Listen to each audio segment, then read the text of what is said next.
I'm gonna give you some credit. Do you know how many mass shooters there have been in America over the last 10 years? Counting or not counting gang violence? Great. All right, we're gonna get started, everybody. 10 years. Counting or not counting? What really happened the day Charlie Kirk was assassinated? Was it a random act of violence, or does a much darker story lie hidden beneath the surface? Charlie Kirk was a name known across America, especially among the young. He was a passionate conservative political activist who co-founded Turning Point USA, a group dedicated to inspiring the next generation to get involved in politics. With his sharp words and powerful speeches, Charlie had an uncanny ability to ignite change in young minds. He traveled the country, visiting college campuses and engaging in debates with students, sharing his beliefs about freedom, patriotism, and faith. But Charlie's voice wasn't one that everyone agreed with.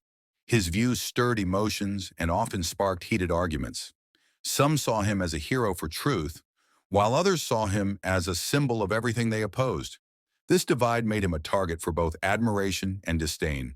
It was clear, Charlie Kirk was never afraid to speak his mind, no matter the cost. It was on September 10th, 2025, that tragedy struck. Charlie was at Utah Valley University, standing on stage in front of a packed room of students. His voice, as strong as ever, echoed across the auditorium as he answered questions from the audience. In the middle of his response, just 15 minutes into the event, everything changed in an instant. A single gunshot rang through the air. It was sharp, piercing the tension that had filled the room just moments before. The bullet struck Charlie in the neck. He fell to the ground almost immediately, his body going limp in an instant. Shock and disbelief spread like wildfire.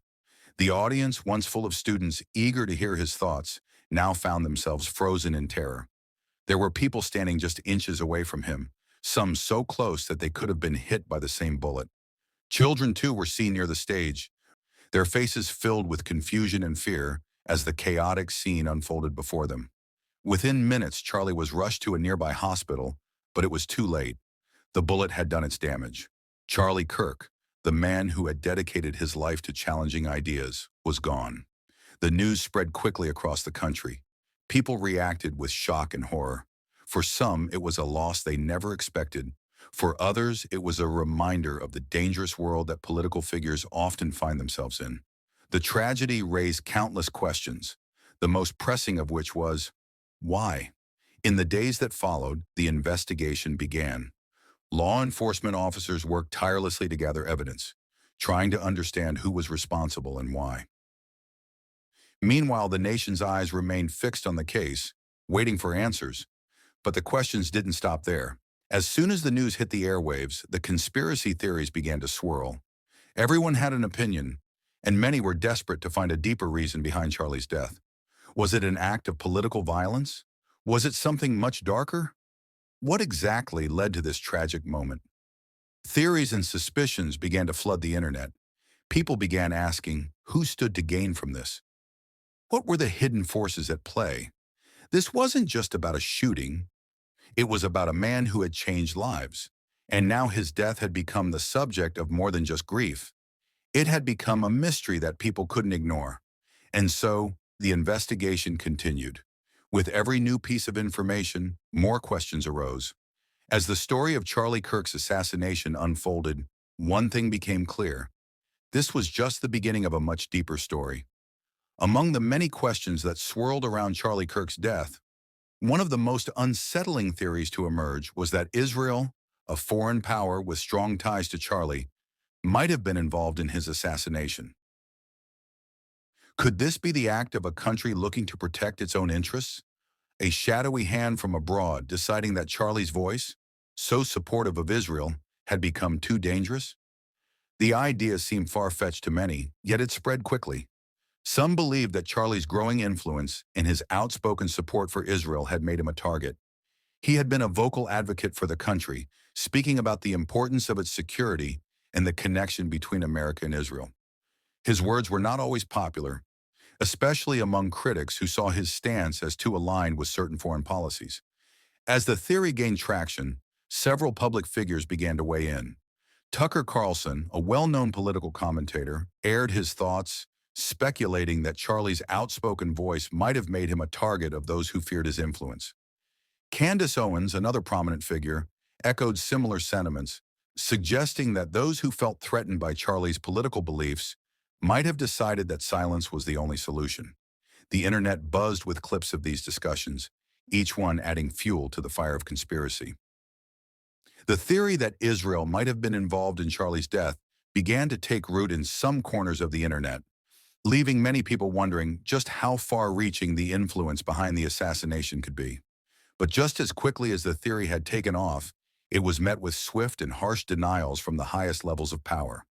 Prime Minister Benjamin Netanyahu, the leader of Israel, spoke out vehemently against the accusations. His words were strong, designed to silence the rising tide of rumors. The notion that Israel was involved is a monstrous lie. Despite this official statement, many questions remained unanswered. Could it be that the truth was far more complex than what the public was being told? Was there more to the story? As the theories continued to pile up, one thing became clear. Charlie Kirk's death had uncovered not just a tragedy, but a web of intrigue and mystery that no one was willing to let go of. The accusations and counter-accusations continued to fuel the debate, and the theory of Israel's involvement, whether true or not, was just the beginning. What other shocking revelations were out there? What could be the real story behind Charlie's assassination? The answers were still hidden, waiting to be uncovered. As the theories surrounding Charlie Kirk's assassination continued to grow, one that stood out was the suggestion that President Donald Trump may have been involved. This theory took a darker turn, proposing that Charlie's death was part of a calculated move to distract the public from another scandal, the mysterious case of Jeffrey Epstein. The timing of Charlie's assassination seemed almost too perfect. The political world was still reeling from the ongoing Epstein scandal. And some believed that Charlie's outspoken conservatism and his ability to rally young people had made him a dangerous figure in the eyes of some powerful elites. According to this theory, by eliminating Charlie, those in power, possibly including Trump, could redirect the public's focus away from Epstein and the controversies surrounding it. Trump's memorial speech at Charlie's service added weight to this theory. The speech, filled with raw emotion and grief, struck many as sincere. Trump spoke about Charlie as though he had lost a personal friend, someone whose loss would be felt by millions. He praised Charlie's dedication to conservative values, his work with youth, and his commitment to America. The audience could feel the president's grief in every word. His tone, heavy with anger and sadness, painted a picture of a man who had lost a fellow soldier in the political fight. Trump's connection to Charlie had always been public, but in this moment, it seemed even more profound. His words were not just those of a politician, but of a man who truly mourned the loss of someone who had fought alongside him for the same values. The video footage of Trump speaking at the memorial captured the grief on his face, his voice cracking with emotion as he honored Charlie. It was clear that Trump saw Charlie's death as a personal loss, one that struck him at a deep, almost unspoken level. However, for some, the emotion was not enough to dispel the growing conspiracy. They saw a pattern, a way in which Charlie's death could serve a larger political agenda, and the idea of a distraction from the Epstein scandal only fueled their suspicions. Was it truly just grief, or was there more to the president's connection with Charlie's death than met the eye? As Trump spoke, the camera lingered on his face, capturing a mix of sorrow and anger. It was a powerful moment, but for some, it only deepened the mystery. What could have led to such a tragedy, and was this the beginning of a much darker story? The questions remained unanswered, leaving the audience to wonder whether the grief on Trump's face was a sign of true loss, or if there was something more behind the scenes. Among the most bizarre and chilling conspiracy theories to emerge after Charlie Kirk's assassination was the claim that a transgender terror cell might have been responsible for the killing. This theory suggested that the shooter, Tyler James Robinson, was not acting alone, but was part of a larger network of individuals with extreme political views, motivated by the intersection of transgender rights and anti-conservative ideologies. At the heart of this theory was Robinson's own shifting political beliefs. In the months leading up to the assassination, Robinson had become increasingly radical in his views, moving away from his former beliefs to embrace left-wing causes, particularly those related to LGBTQ+ rights. Some theorists suggested that this shift might have been influenced by his growing relationship with a transgender roommate, whom he had begun dating. It was believed that Robinson's radicalization was, in part, fueled by his close connection with a community he had previously distanced himself from. The theory gained traction due to a series of text messages that were released during the investigation. These messages were chilling, suggesting that Robinson was planning something far more sinister than just an act of political violence. In one exchange, Robinson spoke about taking action against Charlie Kirk, stating that he had the opportunity to take out Charlie Kirk and was going to follow through with it. These messages were seen as evidence that Robinson had been planning the attack for some time. But what stood out most was the seemingly random and cryptic language used, which conspiracy theorists latched onto as proof of a larger coordinated plan.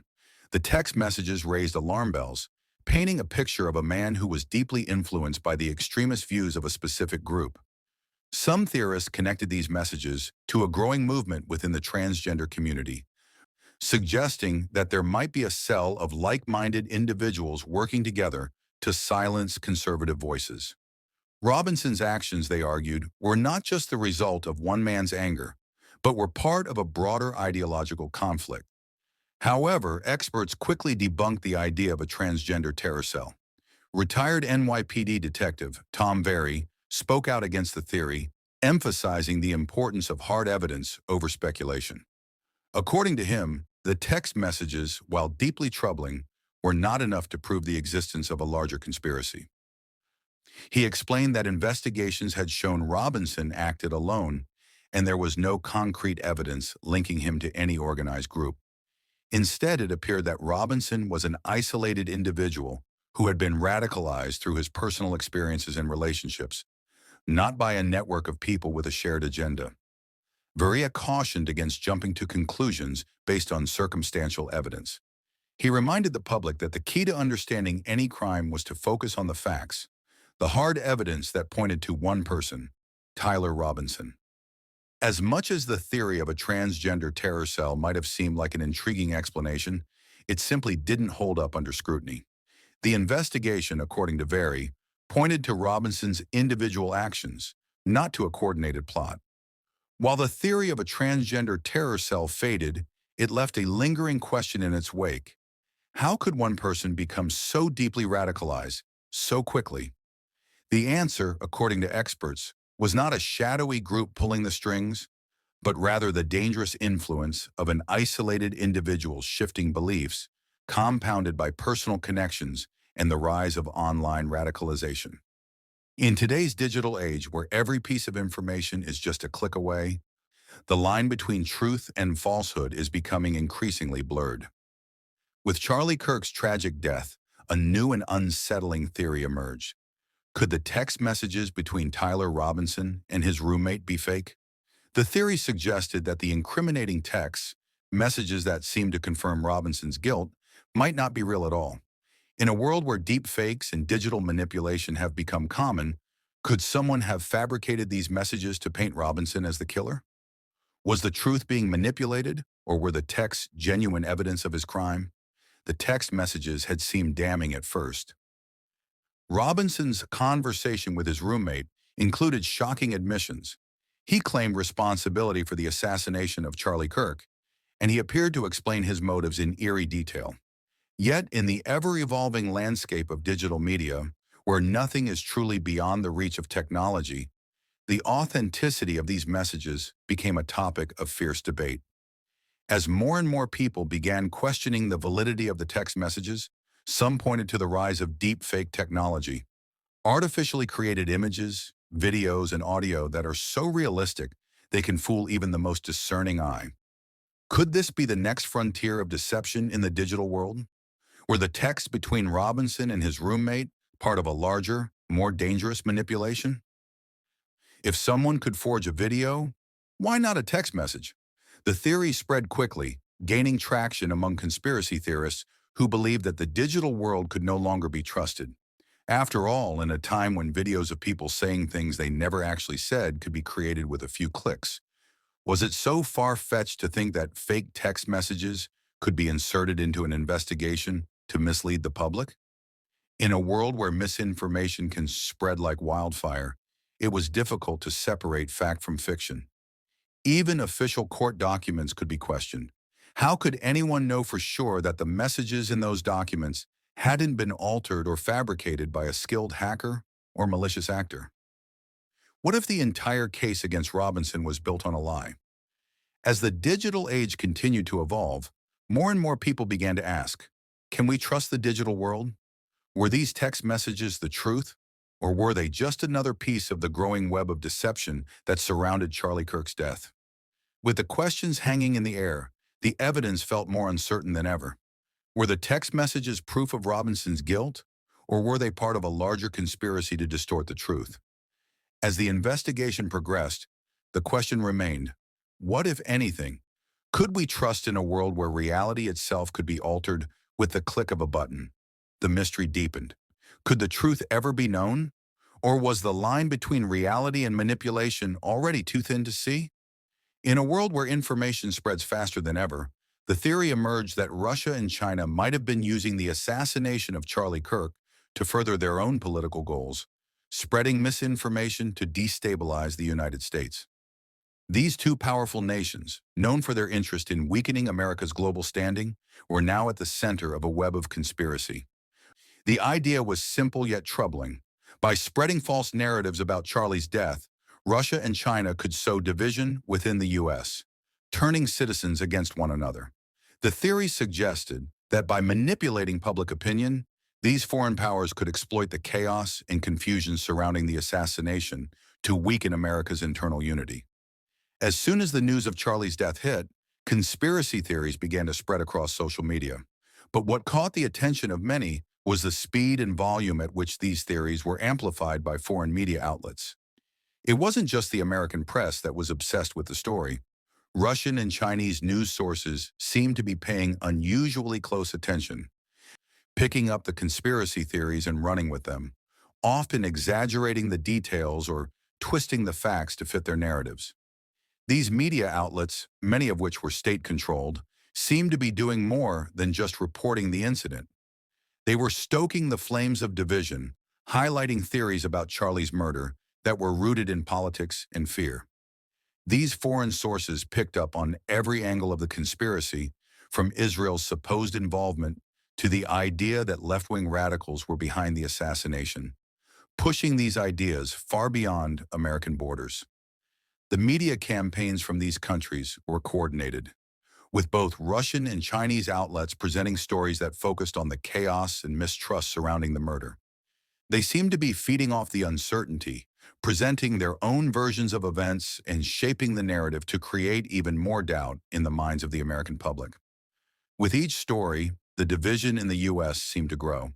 To make matters worse, the conspiracy theories quickly spread across social media platforms. Russian and Chinese accounts, some of which were suspected of being fake or automated, began sharing posts about the murder, fueling the idea that the truth was being hidden. These posts, full of inflammatory language and half-truths, went viral, reaching thousands, if not millions of people. They stirred up distrust not only in the government, but also in the very institutions that were trying to bring the truth to light. Comparing posts from Russian and Chinese sources with those from American outlets revealed a troubling pattern. While U.S. media was focused on the facts and ongoing investigation, foreign media outlets seemed to focus only on the theories, especially the ones that painted the U.S. as a country on the brink of collapse. They were intent on amplifying the chaos, turning Charlie Kirk's death into another wedge between Americans, just as they had done with so many other stories before. The visuals on social media told their own story. In one post, a Russian outlet shared a photo of Charlie's memorial service, but with a headline suggesting it was part of a radical conservative plot. In another, a Chinese account amplified claims that the murder was part of a larger conspiracy involving the U.S. government, suggesting that Charlie had been silenced because of his political views. These posts weren't just spreading misinformation, they were fueling division. They were turning a tragic event into something far darker, something that fit neatly into a broader agenda to weaken the United States from within. As these foreign powers pushed their own narrative, They raised an unsettling question. Was Charlie Kirk's death just another tool in a much bigger game of political chess? With each new post, video, or article shared by foreign sources, the line between truth and manipulation seemed to blur even further. Could the assassination have been used as a way to distract, divide, and conquer? The digital war was just beginning, and the true story behind Charlie Kirk's death was slipping further out of reach. One of the more intense and polarizing conspiracy theories surrounding Charlie Kirk's assassination was that left-wing extremists were behind the attack. This theory suggested that the killing was not just an isolated act of violence, but rather a calculated move to silence Charlie's outspoken conservative voice, a voice that had become too powerful, too influential, and too controversial for certain factions of the political left to tolerate. Charlie's public stances had made him a target for many. He was unapologetically conservative and vocal in his criticism of left-wing ideologies, particularly when it came to issues like free speech, the role of government, and the direction he believed the country was headed. He was not just a speaker, he was a symbol of a movement that rejected the progressive left's policies and ideals. To many on the far left, his views were seen as dangerous, even extremist. As Charlie's influence grew, so did the accusations against him. Some left-wing groups began to see him as a threat, someone whose words could inspire young people to embrace conservative values. For them, silencing Charlie seemed like the only way to prevent him from continuing to spread his message. Protest footage and heated rhetoric from rallies began to fuel the flames of this theory. In many of these rallies, Charlie was openly targeted by protesters who accused him of spreading hate, intolerance, and division. His speeches often became the subject of heated debates, with left-wing activists showing up at his events to shout him down or to disrupt his talks. Some even went as far as to label him a fascist or a danger to democracy. For those who held these views, the idea of taking extreme action to stop him from speaking seemed more justifiable. Clips from protests showed angry crowds shouting chants, waving signs, and calling for an end to the right-wing agenda. The atmosphere at these rallies was often charged with emotion, as speakers decried the growing influence of conservative movements and painted Charlie as a key figure in that rise. At times, the rhetoric seemed to cross the line, with violent language used to describe people like Charlie. "We need to stop the hate," one protester shouted, while another claimed, "People like Charlie Kirk have no place in our future." Amidst the chaos of these protests, the theory that left-wing radicals might be behind the murder gained momentum. It wasn't just about politics, it was about power. Could this be an attempt by radical elements within the left to eliminate a figure who was rallying young conservatives across the nation? The theory was not without its critics. Many dismissed it as another attempt to demonize the left. But for others, the dots were too easy to connect. The vitriol that Charlie had faced at these rallies, the aggressive language, and the constant vilification by left-wing activists painted a picture of a society deeply divided. Could it be that some felt so threatened by Charlie's growing influence that they took matters into their own hands? As the conspiracy theory spread, the rhetoric of the left seemed more alarming than ever. In some cases, it appeared that the very words spoken by activists on the streets had turned into violent actions. Could Charlie Kirk's assassination be the tragic result of a movement that had become too extreme, too determined to shut down voices it disagreed with? The idea that left-wing extremists were behind the murder of Charlie Kirk sparked outrage on both sides of the political spectrum. Theories swirled, protests grew, and once again, Charlie's death had become a symbol of the deep divisions within the country. Divisions that, for some, were too dangerous to ignore. Amid the whirlwind of conspiracy theories surrounding Charlie Kirk's assassination, one of the most chilling suggestions was that a domestic terror group may have been involved. This theory proposed that the shooting wasn't a random act, nor was it the work of a single, lone individual. Instead, some believed that Charlie's murder had been orchestrated by a radical domestic group driven by hatred for his conservative political views. Charlie had become a central figure in the nation's ongoing culture wars. As a vocal conservative, he spoke out against the left, criticized social justice movements, and championed traditional values. His speeches, often filled with fiery rhetoric, had earned him both a passionate following and a great deal of animosity. For some, Charlie's views were an outright attack on everything they stood for. Could it be that a group of like-minded individuals, angered by his influence and the growing reach of conservative ideologies, had decided that violent action was the only way to silence him? The theory suggested that this group wasn't just a handful of people, but a well-organized network of extremists who saw themselves as defenders of the real America. These groups, fueled by political anger and a sense of ideological righteousness, might have viewed Charlie's conservative stance as a threat to the nation's future. The theory proposed that they decided to target Charlie as a symbol of everything they hated. The details of the theory began to take shape when investigators uncovered links between the shooter, Tyler Robinson, and online radical communities. Robinson, it turned out, had spent time interacting with extreme left-wing online forums and groups, some of which espoused violent tactics in the name of social change. While there was no direct evidence that he was formally recruited by any specific group, the theory argued that his exposure to these radical ideas had played a part in his decision to carry out the murder. To add weight to the theory, experts on domestic terrorism weighed in. A retired FBI agent, specializing in domestic terror groups, explained that such groups had been known to target high-profile figures in an effort to disrupt the political system. They often recruited individuals who were vulnerable, individuals like Robinson, who were searching for a cause or a way to channel their anger. The expert explained that while there was no concrete evidence linking Robinson directly to a domestic terror organization, the possibility couldn't be ignored. Domestic terror groups had become more radicalized in recent years, especially in the wake of political polarization. These groups, the expert noted, had increasingly targeted public figures they viewed as representatives of the political establishment.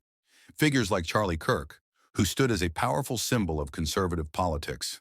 The question remained, could a domestic terror group have orchestrated this murder? As the expert delved deeper into the possibility, it became clear that the lines between political activism and violence were becoming dangerously thin. In today's charged political environment, where ideologies often clash with violent consequences, the idea of a domestic terror group targeting a political figure didn't seem as far-fetched as it once did. Charlie's murder wasn't just the work of a single deranged individual, some argued. It was a sign of something much larger, a reflection of the toxic political atmosphere that had overtaken the nation. In a country deeply divided, could Charlie's death be the result of a larger conspiracy by those who sought to stop the rising tide of conservatism? The theory of a domestic terror group behind the murder cast a shadow over the case, as it suggested that the political violence of the future might not be isolated, but instead part of a broader, more coordinated effort to reshape America's political landscape. As the investigation into Charlie Kirk's assassination continued, one theory emerged that sent chills down the spines of those following the case. Some believed that Tyler Robinson was not the only person responsible for the shooting. Could it be that Robinson had a partner, someone else who was involved in the plot? This theory suggested that Charlie's death wasn't the work of a lone gunman, but rather the result of a coordinated effort by at least two people. The theory gained traction after footage from the rally surfaced. In the video, just moments before the shot rang out, a person in the crowd was seen wearing a baseball cap. The person, standing near the stage, seemed to move in a way that caught the attention of some viewers. The strange movement, a quick shift of the cap, seemed too deliberate to be an accident. Some watchers were quick to suggest that this could have been a signal, perhaps a signal for Robinson to act, to pull the trigger and end Charlie's life. The theory grew stronger when more footage surfaced from different angles of the rally. In one clip, the person with the baseball cap appeared to make eye contact with Robinson just before the shot was fired. To some, it seemed like the signal was given, and then Robinson acted swiftly. Was this person with the cap part of the plot? Did they have a role to play in the assassination that was being overlooked? Questions began to swirl around the possibility that there was another shooter, or at least another person involved in planning the crime. Some even wondered if Robinson had been a pawn in a much larger scheme, with someone else pulling the strings from the crowd.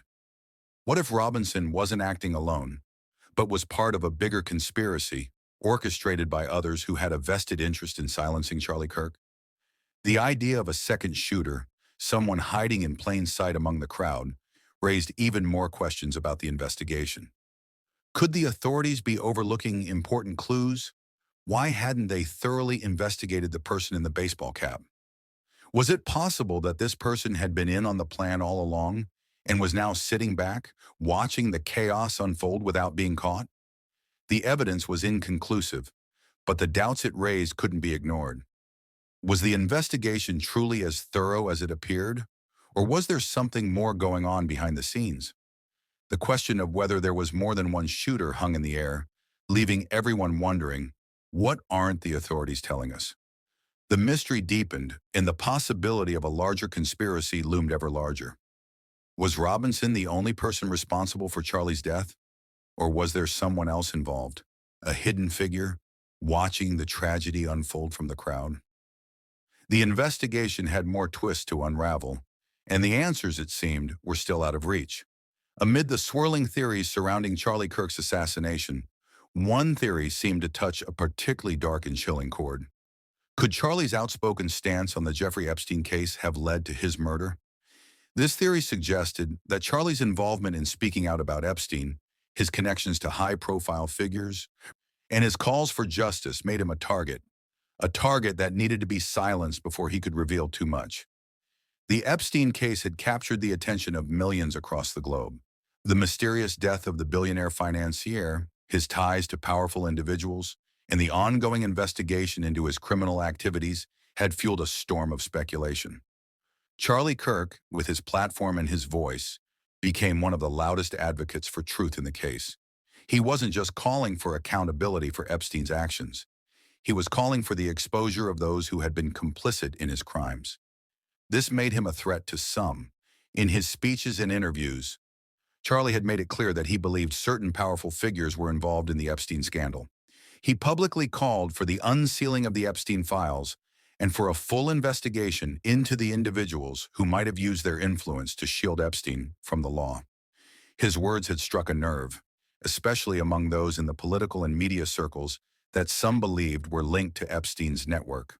For some, Charlie's voice had become too dangerous. He had been calling for justice, for the truth to be brought into the light, and for those responsible to face the consequences of their actions. But in a world where power and wealth often shield the guilty, could Charlie's bold stance have made him a target? Was his death the result of a sinister plot to stop him from exposing uncomfortable truths? As the theory gained traction, Charlie's widow, Erica Kirk, became a powerful voice in the aftermath of his death. Her grief was raw, but so was her strength. She refused to let Charlie's death be in vain. In her speeches, she spoke about Charlie's passion for justice and his commitment to fighting for what was right, no matter the cost. She described how Charlie had always believed that the truth would eventually come to light and how he had refused to stay silent in the face of corruption. Erica's emotional words touched a deep chord with many. She spoke about how Charlie had been more than just a political figure. He had been a husband, a father, and a man with a deep sense of responsibility to the truth. Charlie was a man of courage, Erica said, her voice shaking with emotion. He fought for the truth, for justice, for the innocent, and that fight did not end with his death. It will live on because he inspired so many of us to carry that torch. In the weeks following the assassination, Erica's words echoed across the nation. She refused to allow the conspiracy theories to overshadow the legacy Charlie had left behind. But at the same time, she couldn't ignore the possibility that Charlie's fight for justice in the Epstein case had made him a target. She had always known the dangers of speaking truth to power, but she never imagined it would lead to such a horrific loss. For some, the theory that Charlie's death was connected to the Epstein case felt too real to ignore. Was it possible that those who wanted to keep the truth buried saw Charlie as a threat? His outspoken stance, his calls for accountability, his refusal to back down, could this have been the reason behind his assassination? As the investigation continued and more pieces of the puzzle fell into place, the question lingered in the air. Was Charlie Kirk's death truly just a random act? Or was it the result of a much larger conspiracy, one that had its roots in the darkest corners of power? The truth, as always, seemed just out of reach. But Charlie's legacy, and the fight for justice he left behind, would continue to inspire many. The arrest of Tyler Robinson was swift, but the details of what led to his capture were both chilling and revealing. On September 10, 2025, just hours after the shooting, law enforcement authorities had gathered enough evidence to lead them to Robinson. It started with the phone call made by his roommate, who had discovered an incriminating note hidden under Robinson's keyboard. The note, written in Robinson's own hand, was a shocking admission of his intentions to kill Charlie Kirk. "I had the opportunity to take out Charlie Kirk, and I'm going to take it," the note read. This note wasn't just a simple confession. It was a direct line to the shooter's thoughts and plans. As investigators dug deeper, they uncovered a series of text messages between Robinson and his roommate. In the messages, Robinson seemed to express his excitement and regret in equal measure, confessing his actions while also suggesting that he was caught up in a larger, complicated situation. "I had enough of his hatred," one message read. "Some hate can't be negotiated out." There were also references to the rifle Robinson had used, confirming that the weapon was in his possession and that he had been planning the attack for some time. Along with the texts and notes, photographs were found on Robinson's phone, showing him preparing for the attack.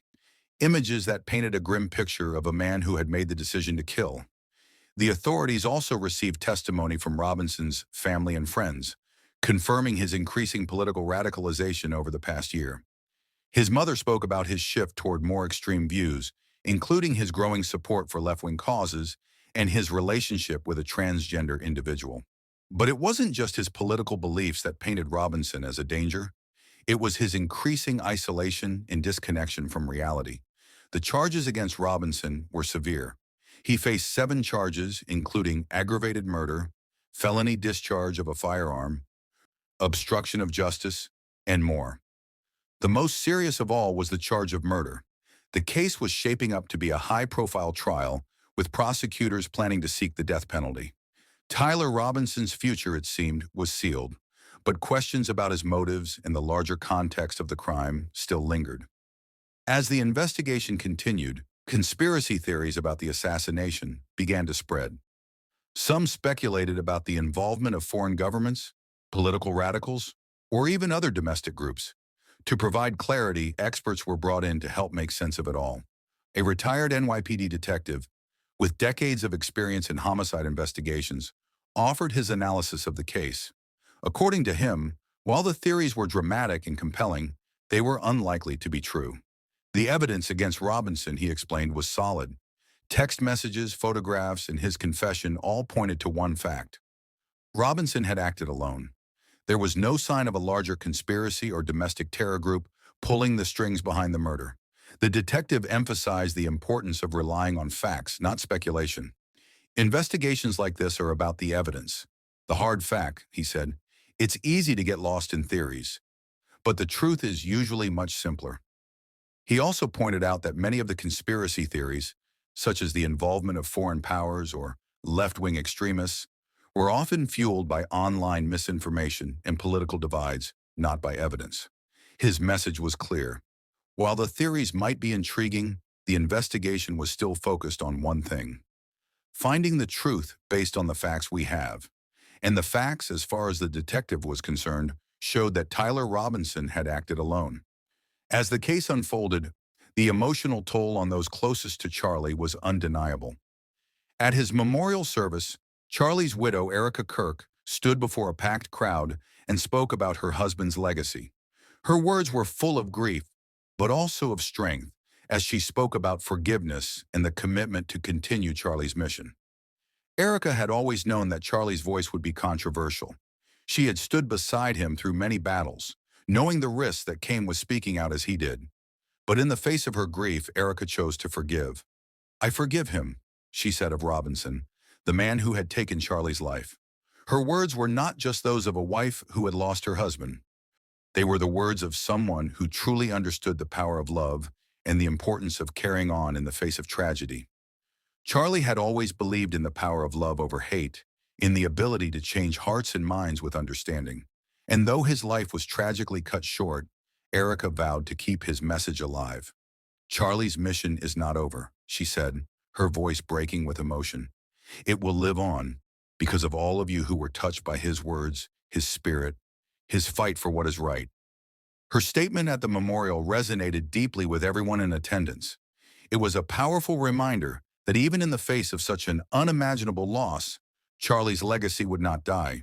His fight for truth, justice, and freedom would continue to inspire those who shared his vision. In the days that followed, clips from Charlie's memorial service flooded the news. The images were powerful. Family, friends, and supporters gathered together to honor a man whose life had been tragically cut short. Erica's words were repeated across social media, and her commitment to Charlie's mission was shared with millions. The emotional footage from the service, as well as the heartfelt tributes from family and close friends, painted a portrait of a man who had lived his life for something bigger than himself. Charlie's death had left a void, but his message was clear. The fight for justice would go on. As the investigation continued and the legal proceedings moved forward, the emotional weight of the case remained present. The impact of Charlie's death was felt not just by his family, but by the thousands of people who had been touched by his message. And through the pain, Erica Kirk's words served as a beacon of hope and resolve. The fire Charlie started will burn on, no matter what. Charlie's death had shaken the nation, but it had also sparked something much stronger, a movement that would not be silenced. As the investigation into Charlie Kirk's assassination continues, one question still lingers in the minds of many. If Tyler Robinson was the only shooter, why does the internet continue to speculate? Despite the overwhelming evidence pointing to Robinson's guilt, the theories surrounding his actions remain far from settled. People still question the facts, still search for alternative explanations, and wonder if the authorities are withholding something from the public. Could there have been more to the story? Was there someone else involved in the murder, or perhaps a deeper conspiracy at play? The fact that the investigation has not completely silenced these doubts only adds fuel to the fire. Theories continue to swirl, some plausible, others more far-fetched, yet none of them seem to put an end to the speculation. The arrest of Robinson was just the beginning. With each new piece of evidence, more questions have arisen. For example, the text messages found on Robinson's phone were chilling, but some still wonder, were those messages enough to paint a full picture of his motives, or was there more going on behind the scenes? The internet has exploded with theories about everything from the involvement of foreign governments to the idea that there was a second shooter on the scene. The unanswered questions fuel the public's curiosity. While some might find comfort in the idea that Robinson acted alone, others are left with a sense of unease. The ongoing investigation has yet to provide definitive answers to every question, and as Tyler Robinson's upcoming court appearances approach, more details may emerge that could finally clear the air or raise even more questions. One thing is certain, the investigation is still unfolding, and until every last detail is revealed, the speculation will continue. The mystery is far from over, and the truth, it seems, is still just out of reach. As the case moves forward, there are still many more updates to come. This investigation is still in progress, and with every new court date, new evidence might emerge, shedding more light on the true story behind Charlie Kirk's tragic death. To keep up with the latest developments, be sure to subscribe to stay updated as we continue to follow this case closely. New facts are coming to light every day, and you won't want to miss a single moment of this investigation. We want to hear from you too. What do you think is the most likely explanation for what happened that day? Do you believe Tyler Robinson acted alone, or do you think there's more to the story? Share your thoughts with us in the comments below and join the conversation. Your perspective is an important part of the ongoing discussion, and we want to know which conspiracy theory you think holds the most weight. Stay connected and engaged by following us on social media. Join the conversation on Instagram and Twitter, where we'll continue to update you with the latest news and insights. As this case unfolds, we want to make sure you're informed and part of the conversation every step of the way. As we come to the end of today's episode, we want to thank you for watching and joining us on this journey to uncover the truth behind Charlie Kirk's tragic death. The case continues to unfold, and while we've explored many different theories, the mystery remains far from solved. The most important thing right now is that we all stay informed and critically evaluate the information we come across. It's easy to get caught up in the speculation, but only by looking at the facts and asking the right questions can we truly understand what happened. The investigation is still ongoing, and more details are sure to emerge as Tyler Robinson's court appearances get closer. We'll continue to follow this story, and we'll be here to share the latest updates with you as they come. But don't go anywhere just yet. Next time, we'll dive even deeper into one of the most shocking conspiracy theories surrounding this case. It's one that's left many questioning everything they thought they knew. And trust us, you won't want to miss it. Thank you once again for watching. Stay curious, stay informed, and we'll see you next time.